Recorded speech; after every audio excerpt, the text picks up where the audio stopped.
जय माता दी। आप सभी भक्तजनों का स्वागत है आपके अपने YouTube चैनल कथा सुख में। आप सभी को माघ मास गुप्त नवरात्रि की हार्दिक शुभकामनाएं। गुप्त नवरात्रि एक गोपनीय और शक्तिशाली आध्यात्मिक पर्व है जो तांत्रिक साधनाओं के लिए विशेष महत्व रखता है।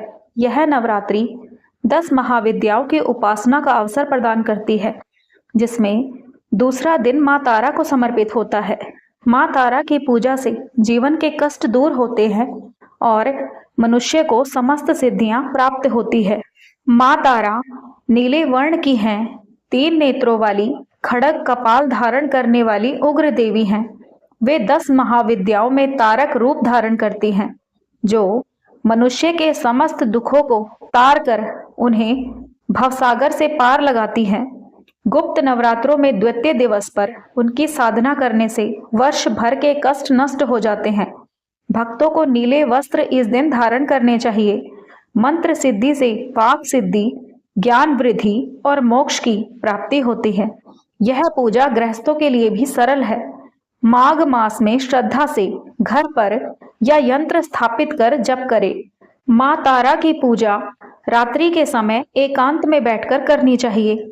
माँ तारा को शमशान की देवी भी माना जाता है। इनका वास शमशान में है। गुप्त नवरात्रि हिंदू धर्म की उन रहस्यमयी नवरात्रियों में से एक है जो प्रचलित चैत्र या शारदीय नवरात्रों की तरह सार्वजनिक नहीं, बल्कि गुप्त रूप से मनाए जाते हैं। यह पर्व आषाढ़ और माघ मास के शुक्ल पक्ष में आता है, जब साधक गृहस्थ जीवन से अलग होकर तांत्रिक साधना में लीन हो जाते हैं। गुप्त नवरात्रि की शुरुआत कलश स्थापना से होती है और 9 दिनों तक 10 महाविद्याओं महाविद्या काली, महाविद्या तारा, महाविद्या त्रिपुर सुंदरी, महाविद्या भुवनेश्वरी, महाविद्या छिन्मस्ता, महाविद्या भैरवी, महाविद्या धूमावती, महाविद्या बगलामुखी, महाविद्या मातंगी तथा महाविद्या कमला की क्रमशः पूजा की जाती है।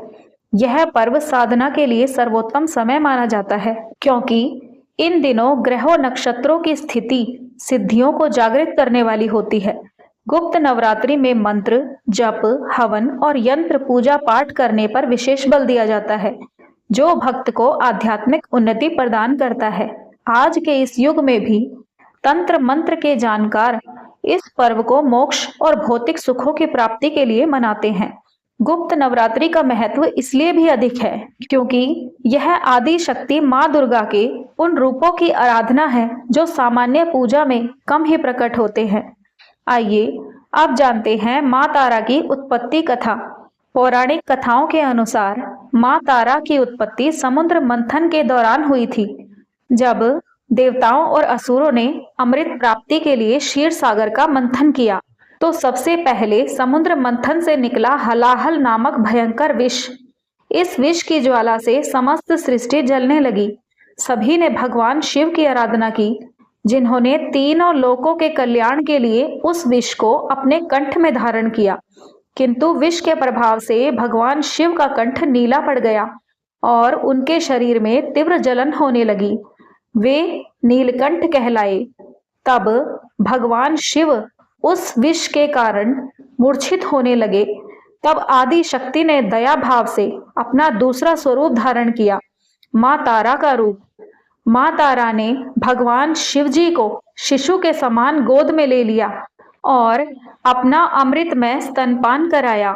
इससे भगवान शिव की पीड़ा शांत हो गई, किंतु विष का प्रभाव माँ तारा के शरीर पर आ गया, जिससे वे नीले वर्ण की हो गई। इस प्रकार माँ तारा जगत की माता बनी, जो घोर संकटों से मुक्ति दिलाती है। यह कथा मुक्ति क्षेत्र ओडिशा के तारा तीर्थ से भी जुड़ी हुई है, जहां यह घटना घटी हुई मानी जाती है।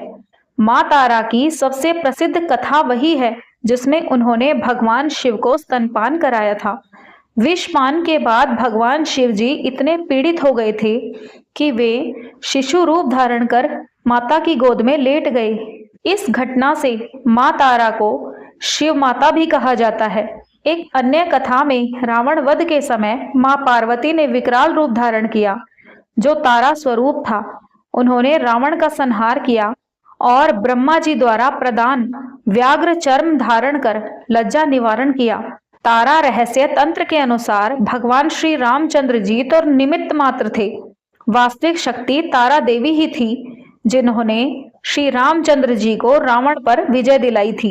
गुप्त नवरात्रि का दूसरा दिन मां तारा को समर्पित होता है।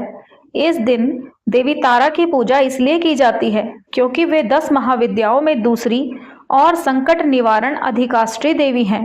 गुप्त नवरात्रि में यह पूजा गुप्त रूप से रखी जाती है और रात 10 बजे के बाद की जाती है, ताकि साधना की शक्ति बाहरी प्रभावों से सुरक्षित रहे। मां तारा की आराधना से जीवन के घोर कष्ट, शत्रु बाधा और रोग दूर हो जाते हैं। यह दिन तांत्रिक साधनों के लिए वशीकरण, उच्चाटन और मारण सिद्धियों का प्रारंभ माना जाता है। पूजा से भक्त को मां का आशीर्वाद प्राप्त होता है, जो शिव की भांति शिशु को पालने वाली माता के समान होती है। आइए आप जानते हैं मां तारा की सरल पूजा विधि। कलश स्थापना के बाद स्वच्छ स्थान पर नीले वस्त्र बिछाएं। तारा यंत्र स्थापित करें। माता को खड्ग, कपाल, नीला फूल, दूध, घी, कपूर, धूप, दीप और नीले फल चढ़ाएं।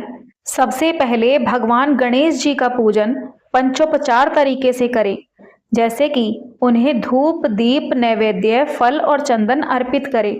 उसके बाद मां तारा के मंत्र ओम ह्रीं स्त्रीं हुम फट ऐं क्लीं सौं हुम ताराये नमः, इस मंत्र का 108 बार माला से जप करना चाहिए। भोग में माता को दूध, खीर, नीले रंग के व्यंजन अर्पित करें और रात्रि जागरण करें। पूजा के बाद अंत में गूगल, तिल और जौ की आहुति दें। यह विधि सरल लेकिन शक्तिशाली है। अब जानते हैं मां तारा के प्रमुख मंदिरों के बारे में। तो पहला है तारापीठ, जो कि पश्चिम बंगाल में है, महाशमशान में स्थित है, जहां माता सती का नेत्र गिरा था। यहाँ साधना प्रसिद्ध है। मुक्ति क्षेत्र तारापीठ, जो कि ओडिशा में है, विष्पान कथा का स्थल है। उज्जैन तारा मंदिर, जो कि मध्य प्रदेश में है, यह महाकाल मंदिर के निकट है। मां तारा के अन्य मंदिर वाराणसी, नैनीताल और नेपाल के कुछ क्षेत्रों में भी तांत्रिक साधना के लिए जाने जाते हैं। आइए आप जानते हैं कि इनकी पूजा से क्या क्या सिद्धियां प्राप्त होती हैं। तो सबसे पहले है संकट निवारण। सबसे पहले घोर रोग और शत्रुओं से पीड़ा की मुक्ति के लिए यह पूजा अर्चना की जाती है। दूसरा है मनोवांछित व्यक्ति को आकर्षित करना। तीसरा है धन समृद्धि और वैभव की प्राप्ति करना। चौथा है भूत प्रेत बाधा से सुरक्षा। नियमित जाप से तारा सिद्धि प्राप्त होती है। रक्षा कवच भूत प्रेत और बाधा से सुरक्षा करता है। नियमित जाप से तारा सिद्धियां प्राप्त होती हैं, जो भक्त को ब्रह्मत्व प्रदान करती हैं। एक अन्य पौराणिक कथा के अनुसार मेरु पर्वत के पास चोलाना नदी के तट पर मां महाकाली ने हैग्रीव नामक दैत्य के वध के लिए नील वर्ण धारण किया, जो मां तारा के रूप में पूजी गई। मां तारा 10 महाविद्याओं में से एक है, जो बुद्धि, ज्ञान, वाणी, संतान और रक्षा प्रदान करती है। भगवान बुद्ध ने भी इनकी उपासना की थी। मां तारा को लंबोदरी भी कहा जाता है। वास्तव में भगवान राम की विध्वंसक शक्ति देवी तारा ही थी, जिन्होंने रावण का वध किया था। तो प्रिय भक्तजनों, यह थी आज की वीडियो। आशा है आपको पसंद आई हो तो वीडियो को लाइक और चैनल को सब्सक्राइब अवश्य कर लीजिएगा। बेल आइकन दबाना न भूलिएगा, ताकि हमारी आने वाली हर नई वीडियो की नोटिफिकेशन तुरंत आप तक पहुंच सके। आप सभी सुखी व स्वस्थ रहें। जय माता दी। धन्यवाद।